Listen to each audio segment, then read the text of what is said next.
FM was a man of words. He explained his ideas in words, gave orders or directions in words. Words have hidden meanings, discovered by young minds when we teach young students.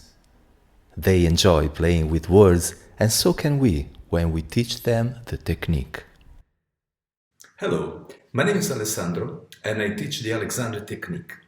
Yes, I know Alessandro, Alexander. But if my parents would have given me a different name, my life would be different.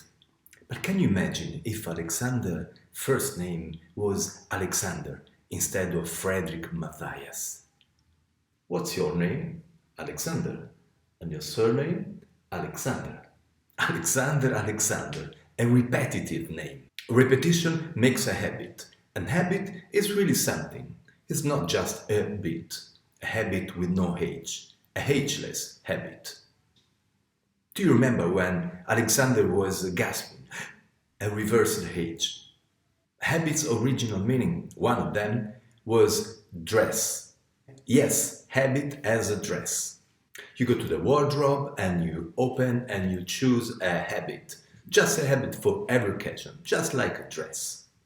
Do you know the proverb, a dress doesn't make a priest? Does a habit make Alexander teacher?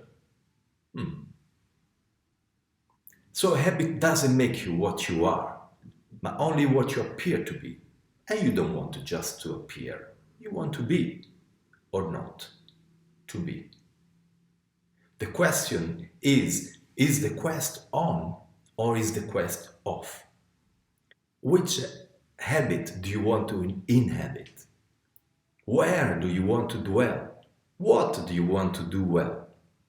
Alexander used mirrors for getting better at what he was doing. He didn't look at the back mirror to check if he was being followed. He looked at the front mirror to check how to proceed. He was looking for an image that would make him reflect. The self reflected, the reflexive self. And he would make distinction. The good and the ill, the good and the bad. And of course, there is also the ugly. Distinguish and unite. The pattern of the patterns. It's quite a constant in living. Quite universal, actually. Distinguish and unite. When Alexander wrote his books, he would put them on a shelf. And he would call this action the use of the shelf. That's where he got the idea for his third book. Talking about books, his second book, Constructive Conscious Control of the Individual, known also as CCC, the Italian translation of this book has been one of the most affirmative books of the year. CCC, also translated in Dutch as ja. The Alexander technique is based on some principles. Let's hear some of them. Primary control. A certain dynamic relationship between the head, the neck, and the back. Head. Do you know back? I have a relationship with the neck. Back. Oh, really? Me too. Head leads, body follows. Head. Come on, body. Come on, body. Come on, body.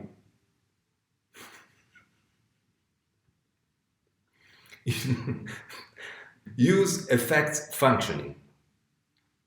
You and you use, plural. Fun is part of function. Function is fun in action. Do you function better when you're sad and tired or when you're happy and having fun? There is use in having fun in functioning. Better use less poor use to reach good functioning. Inhibition. Inhibition is not showing. When you go to an exhibition, you go out. With inhibition, you stay in. With inhibition, you don't show up, you show down. You're not showing off, you're showing on. So stay with your ambition, as your mission with inhibition. Directions.